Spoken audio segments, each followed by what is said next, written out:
오늘 함께 읽은 말씀을 중심으로 해서 약속대로 기다립시다 라는 제목으로 하나님의 말씀 앞으로 나아가고자 합니다.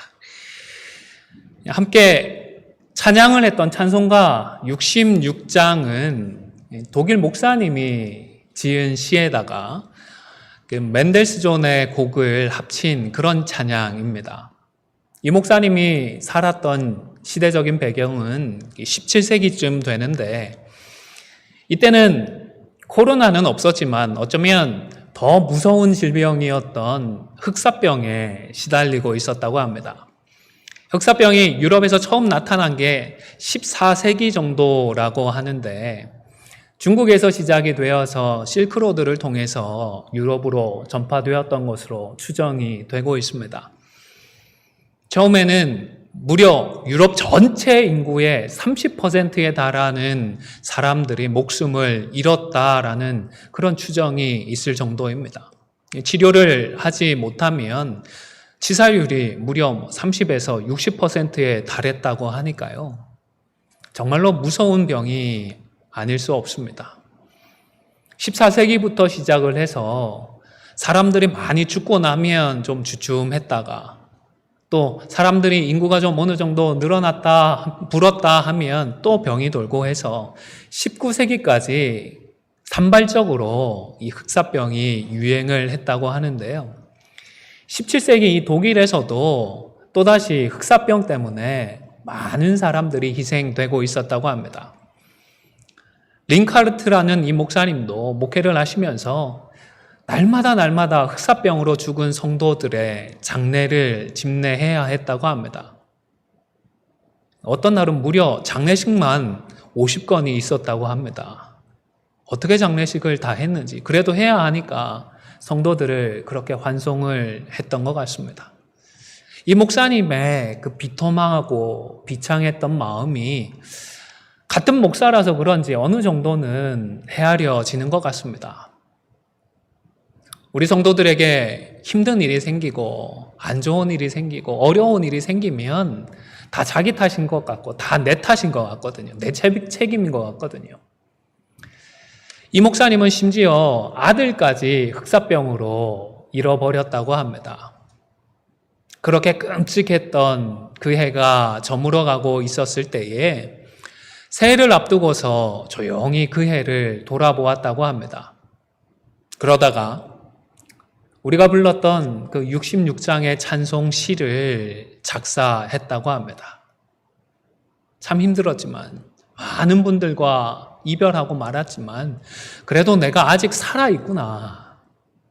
수많은 이웃과 가족들이 죽어가고 있는데 그래도 내가 살아서 그 고통을 나누고 있고 위로해 줄 수 있고 격려해 줄 수 있구나. 이 사실을 깨닫고서 이 시를 지었다는 것입니다. 자신은 성도들 곁에서 하나님의 축복을 나눌 수 있다라는 이 사실을 확인하고서 그래도 하나님께 찬송할 수 있었던 것입니다. 원래 시의 내용은 조금 우리 찬송가와는 다르다고 합니다.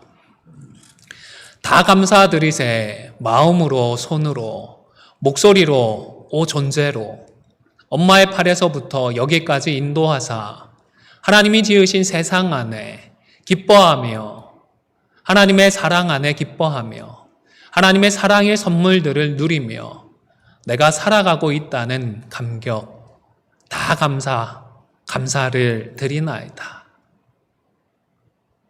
여러분 생각해 보니까 불평하고 원망할 수 있는 것도 왜 할 수 있죠? 아직 우리가 살아있기 때문인 것 같습니다. 너무 힘든데요. 너무 어려운데요. 푸념할 수 있는 것도 우리에게 생명이 있기 때문에 할 수 있는 일인 것 같습니다. 여러분 생명이 있다는 것, 살아있다는 것은 여러 면에서 아직 기회가 있다라는 말이기도 합니다. 그러니까 힘들어도 속상해도 어려워도 너무 낙담하지 마시기를 바랍니다. 너무 절망하지 마시기를 바랍니다. 다시 힘을 낼 수 있기를 바랍니다. 아직까지 생명을 주시는 하나님의 도우심을 의지하시기를 바랍니다. 하나님께서 합력하여 선을 이루실 것을 바라보며 소망 가운데로 나아가는 우리 모두가 다 될 수 있기를 주님의 이름으로 간절히 축원을 드립니다. 오늘 대림절 두 번째 주일입니다. 우리가 읽은 이 본문의 말씀을 중심으로 해서 하나님의 약속대로 이 땅에 아기 예수님으로 오셨던 우리 주님을 기억하고 또 자신의 약속대로 장차 다시 오실 우리 주님에 대한 그 소망을 새롭게 하는 시간이 되기를 소망합니다. 여러분, 먼저 아담과 하와가 하나님 앞에 범죄했을 때를 한번 생각해 보시기를 바랍니다. 하나님은 그들을 책망하셨습니다. 그들을 꾸중하셨고 심판하셨습니다. 그런데 그렇게만 끝내버리셨나요? 아니지 않습니까? 하나님은 놀라운 은혜의 약속을 이때에도 주셨습니다. 여자의 후손을 통하여서 구원해 주겠다라고 하는 축복의 약속을 이미 이때부터 약속해 주셨던 것입니다. 창세기 3장 15절의 말씀을 보면 내가 너로 여자와 원수가 되게 하고 내 후손도 여자의 후손과 원수가 되게 하리니 여자의 후손은 내 머리를 상하게 할 것이요 너는 그의 발꿈치를 상하게 할 것이니라 하시고 하나님께서 아담과 하와에게 이렇게 말씀을 해주셨습니다. 여러분, 이때의 뱀이 누구죠? 사단 마귀입니다. 그리고 이 사단 마귀의 머리를 상하게 할 여자의 후손은 누구시죠? 예수님이십니다. 우리는 이렇게 명확하게 알고 있지만 그때의 아담과 하와는 이 여자의 후손이 누구인지는 아마 잘 몰랐을 것 같아요. 그렇죠? 하지만 에덴 동산에서 쫓겨난 후에 그들은 이 하나님의 약속을 붙들고서 남은 생애를 살아갔을 것입니다. 모르긴 몰라도 두 사람도 처음에는 이 약속이 그렇게 오래 걸리지는 않을 거야 라고 생각했을지도 모르겠습니다. 혹시 아담이 몇 살에 죽었는지 아세요? 기억하세요? 930세였습니다. 대단하십니다, 권사님. 정확히 몇 년간인지는 우리가 알 수 없지만 최소한 수백 년은 이 약속의 성취를 바라면서 아담과 하와가 살아가지 않았겠습니까? 한 해, 또 한 해가 지났을 것입니다. 100년이 지나고 또 200년이 지나면서 아담은 과연 어떤 생각을 했을까요? 아마도 이렇게 더디 응답하시는 그 하나님에 대해서 답답함도 느꼈을 것 같고 혹 하나님께서 너무 화가 나셔서 이 약속을 안 지키려고 하시는 것은 아닌지 의심이 되거나 걱정이 되기도 했을 것 같습니다. 결국 아담과 하와는 이 약속의 성취를 목격하지 못하고 죽고 말았죠. 2000년 전에 복음으로 살아가고 있던 그 초대교회 성도들 역시도 비슷한 고민들이 있었습니다. 예수 그리스도의 복음으로 그들은 하나님의 자녀가 되었습니다. 그리고 예수님께서 약속하신 대로 주님 다시 오실 그날을 학수고대하며 살아가고 있었습니다. 종교의 자유를 인정받는 지금 우리의 형편과는 달리 당시의 성도들은 예수를 믿는 이 믿음 때문에 엄청난 박해를, 핍박을 받았습니다. 또한 거짓 교사들이 득세를 하고 이들의 도전 때문에 교회적으로 위기의식을 느끼기도 했습니다. 뿐만 아니라 성도들 중에 많은 비율은요, 경제적으로도 어려운 분들이었고 사회적으로도 약한 사람들이었습니다. 어려운 상황이었던 것입니다. 쉽게 말해서 이 땅에는 별다른 소망이 없었던 그런 분들이었습니다. 그런 만큼 더더욱 주님 다시 오실 그날 새하늘과 새 땅이 창조되고 그들에게 새로운 삶이 시작되어질 것을 더욱더 기대를 소망을 했을 것입니다. 요한계시록 21장에는 주님이 다시 오시면 새하늘과 새 땅이 창조될 것인데 그것이 얼마나 복되고 축복된 것인지를 잘 묘사하고 있습니다. 계시록 21장 4절에 보면 모든 눈물을 그 눈에서 닦아주시리니 다시는 사망이 없고 애통하는 것이나 곡하는 것이나 아픈 것이 다시 있지 아니하리니 처음 것들이 다 지나갔음이로라. 하나님께서 처음 창조하셨던 이 세상에서 우리가 겪었던 모든 어려움들, 힘겨움들, 슬픔과 고통들은 다 지나가게 되는 것입니다. 물론 베드로 후서의 처음 독자들은 아직까지 이 요한계시록의 말씀은 알지 못했을 것입니다. 그러나 예수님께서 이 땅에 계실 때에 이미 교훈해 주셨던 그 교훈들의 기초를 해서 완성될 하나님의 나라에 대한 동일한 같은 소망을 품고서 주님 다시 오실 그날을 소망하며 살고 있었을 것입니다. 그런데 문제가 있습니다. 한 해, 두 해가 지나갑니다. 10년, 20년이 지났습니다. 예수님께서 승천하신 지 벌써 30년이 훌쩍 지났습니다. 그럼에도 불구하고 다시 오겠다 약속하셨던 그 주님의 약속이 성취되지 않고 있었던 것입니다. 예수님께서는 이 땅에 계실 때에 내가 진실로 너희에게 말하노니 이 세대가 지나가기 전에 모든 일이 다 이루어지리라. 이런 말씀까지 하셨는데 한 세대가 아니라 이미 한 세대 반이 지나고 있지만 여전히 주님은 다시 오실 기미조차 보이지 않고 있었던 것입니다. 두렵기도 하고 답답하기도 하고 조급하기도 하고 의심이 들기도 하고 더 기다려야 하나 염려가 되기도 했을 것입니다. 사실 이 유대인들의 사고체계에서 이 모든이라는 단어는 100개 중에 하나도 빠지지 않고 정말로 100개 다를 의미하는 그런 표현은 아니라고 합니다. 우리식으로 정확하게 번역을 하면 대부분의 일들 이런 정도로 번역을 해야 정확한 표현이라고 합니다. 마태복음만 해도 아마 벌써 성경 필사를 하시면서 벌써 읽으신 분도 계실 것 같은데요. 예수님께서 모든 병과 모든 약한 것을 고쳐주셨다라는 표현이 최소한 3번 등장하거든요. 모든 병, 모든 약한 것을 고쳤으면 2번, 3번째는 잘못된 표현 아닌가요? 물론 고치신 후에 또 병이 생긴 사람들도 있을 수 있고 아마도 예수님께서 지금 계시는 그 지역의 모든 병과 약한 것을 고치셨다라는 그런 표현일 수도 있겠습니다. 사실 개인적으로는 이런 식의 표현을 별로 좋아하지는 않습니다. 왜냐하면 좀 과장되는 표현인 것 같고 또 사실이 좀 왜곡되는 표현인 것 같기 때문입니다. 그래서 저는 정말로 100% 사실일 때만 모든이라는 표현을 쓰려고 하고 확신이라는 이런 표현도 개인적으로는 조심해서 쓰려고 노력을 하고 있습니다. 확신이라는 이 표현들을 너무 쉽게 사용하시는, 설교에 사용하시는 목사님들도 꽤 계시더라고요. 저 같은 경우에는 확신보다는 아마도 이렇지 않을까 생각합니다. 그럴 것 같습니다. 이런 표현을 사용하면서 가능한 한 정직하게 좀 표현을 하려고 노력을 합니다.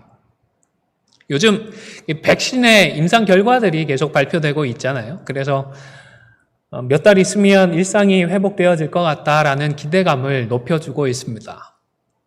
결과들이 다 좋게 나오고 있잖아요. 효과가 대부분 90% 이상이고 심각한 부작용은 없다라고들 힘있게 이야기하고 있습니다. 그런데 또 기사를 검색해 보니까 정작 이 판매 계약을 하면서는 나라들에게 한 가지 조건을 내걸고 있습니다. 혹 부작용이 발생하더라도 그 부작용에 대해서 손해배상 청구는 하지 말라는 요구를 하고 있다고 합니다.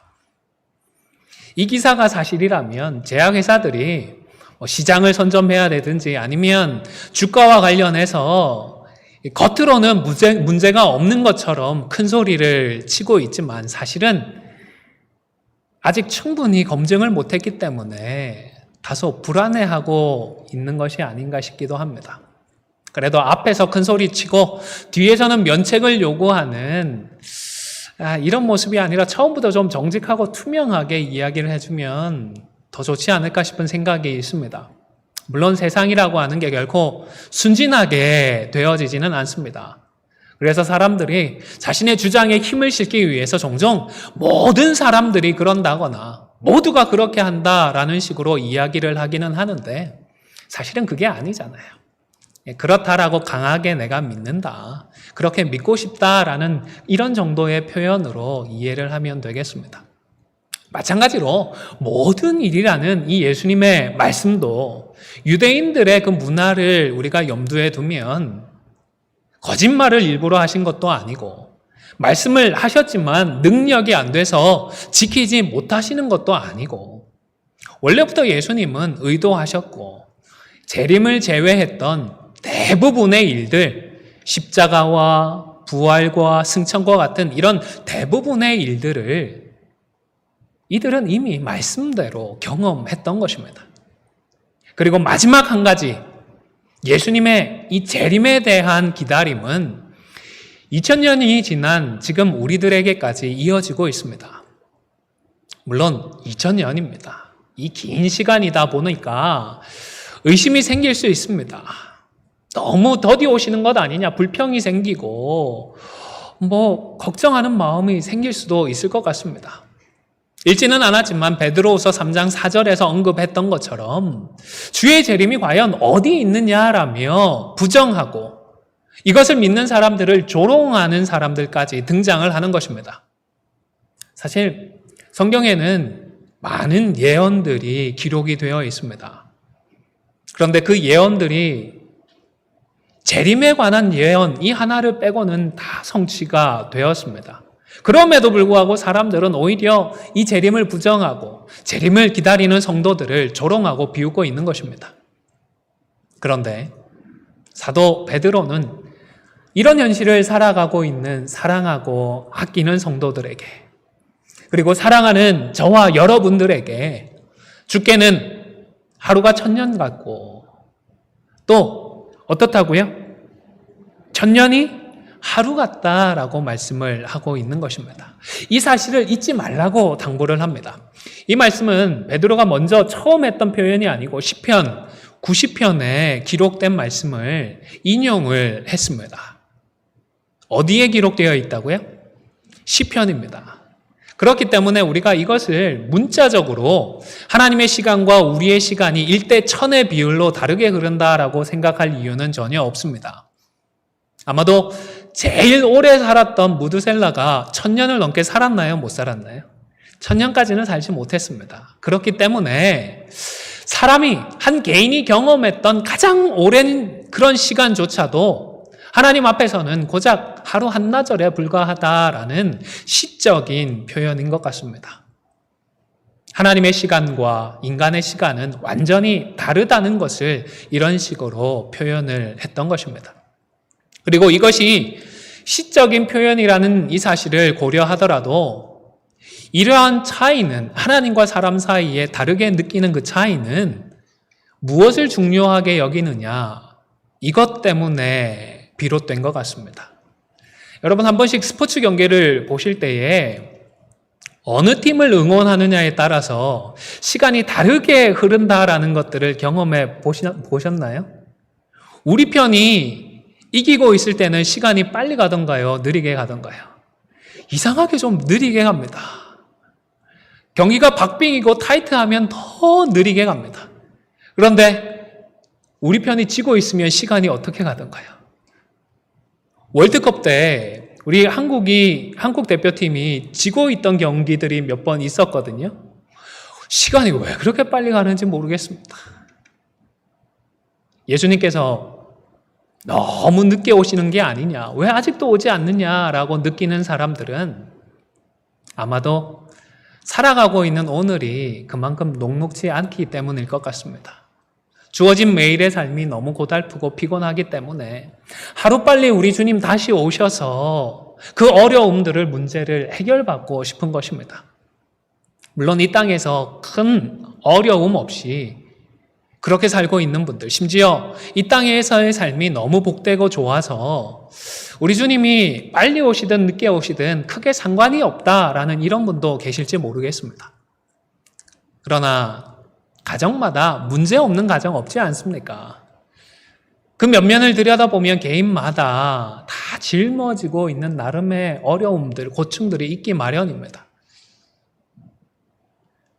그렇기 때문에 주님 빨리 오시면 좋겠다라는 마음도 있는가 하면 동시에 주님이 언제 오셔도 크게 상관은 없겠다 하는 마음이 뒤섞여 있지 않나 싶습니다.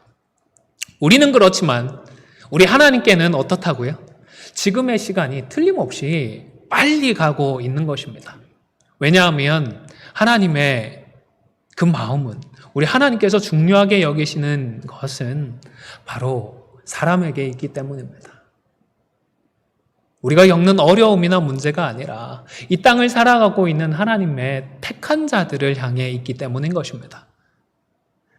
아무도 멸망하지 않고 다 회개하여 이르기를 원하시기 때문입니다. 물론 이 말씀이 실제로 모든 사람들을 하나님께서 다 구원하시겠다라는 그런 말씀은 아닙니다. 그런 마음으로 하나님은 지금까지 참고 계시고 인내하고 계시다나 그런 말씀인 것입니다. 그래서 사랑하는 사람들에게 외면을 당하고 멸시를 당하면서까지 하나님도 이것이 결코 아무렇지 않은 것이 아닙니다. 외면당하고 조롱당하고 멸시당하는 것 하나님도 아프시거든요. 그래도 사랑하는 자들이 멸망당하는 것은 더 고통스럽기 때문에 지금까지 하나님은 인내하고 계시고 또 앞으로 정해놓으신 그때까지 더 참아주고자 하시는 것입니다. 하지만 하나님께서 무한대로 우리를 참아주시고 인내하시는 것은 결코 아닙니다. 하나님께서 생각하시는 그 타이밍이 분명히 있습니다. 다시 말해서 우리 주님 반드시 다시 오십니다. 아담과 하와에게 약속을 주시고 약속대로 지난 2000년 전에 예수님께서 이 땅에 오셨던 것만큼이나 분명하고도 확실하게 다시 오시겠다고 약속하신 이 약속 그대로 예수님은 다시 오실 것입니다. 벌써 2000년이 지나기는 했습니다. 하지만 여러분, 여자의 후손에 대한 약속은 2000년도 더 걸려서 성취되지 않았습니까? 이 약속에 비교하면 아직 겨우 2000년밖에는 지나지 않은 약속인 것입니다. 이 날과 관련해서 분명한 것은 이 날이 어떻게 온다고요? 도적같이 온다라는 사실입니다. 갑작스럽게 온다라고 말씀을 하셨습니다.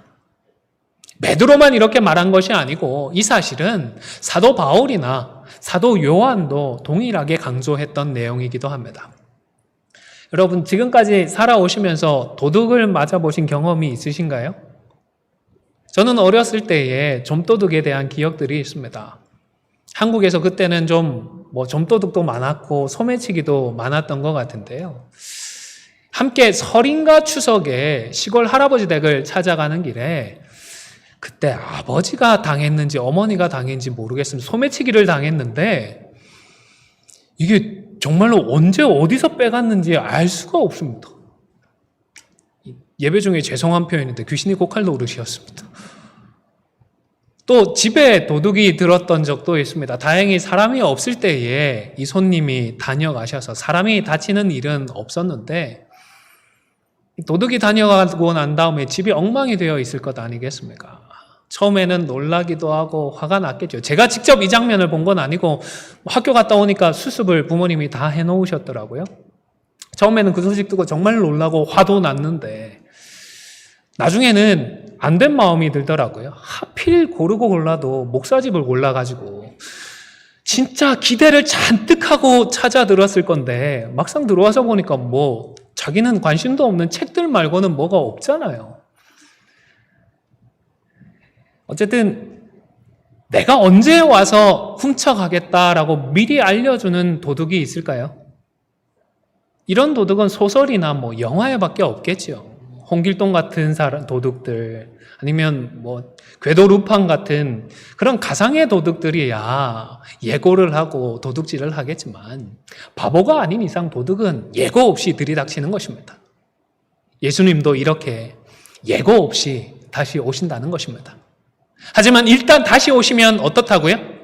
예수님이 오셨다라는 이 사실을 모를 수가 없게 이 땅에 오신다고 하셨습니다. 왜냐하면 이때에는 천군 천사를 대동하고 함께 오시기 때문입니다. 뿐만 아니라 오늘 본문에서는 하늘이 큰 소리로 떠나가고 물질이 뜨거운 불에 풀어지면서 땅과 모든 일이 드러난다라고 했습니다. 정확하게 이게 어떤 장면일지는 상상이 가지 않습니다. 심판의 무서운 상태를 이런 식으로 표현을 하기는 했는데 아직 아무도 겪어본 적이 없는 일이고, 그래서 또 이런 설명이 있다고 해서 어떤 상황일지 우리가 상상도 사실은 하기 어려운 일인 것 같습니다. 따라서 알 수 없는 것, 상상할 수 없는 것들을 붙들고 씨름할 것이 아니라 지금 우리가 할 수 있는 것, 그리고 우리가 해야 하는 것에 집중을 해야 하겠습니다. 바로 다시 오실 주님을 맞이하기에 합당한 사람으로 준비를 하는 것입니다. 이것은 우리 모든 성도들에게 공통적으로 부여된 숙제와도 같다 싶습니다. 개인적으로 반드시 이루어야 하는 일이기 때문입니다. 그래서 베드로는 이것이 어떠하다라고 했죠?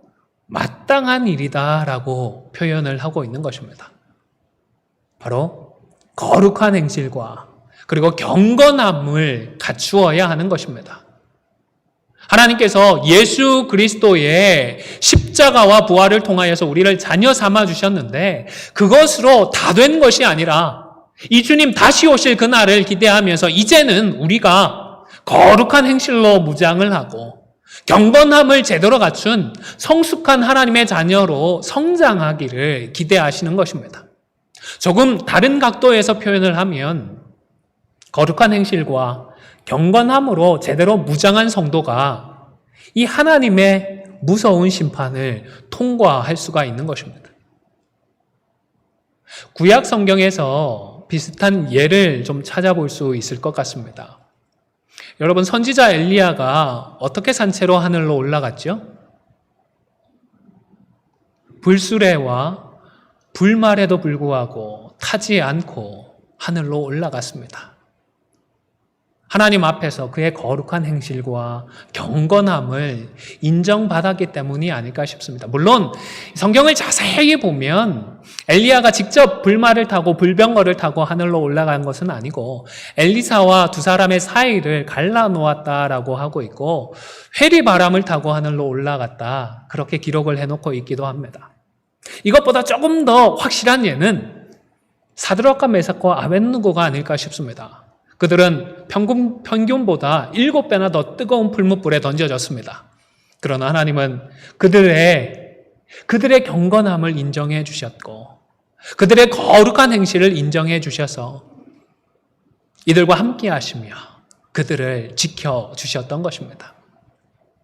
여러분, 이처럼 말씀대로 거룩한 행실과 경건함으로 무장한 사람들이 하나님의 심판을 통과할 수 있는 줄로 믿으시기를 바랍니다.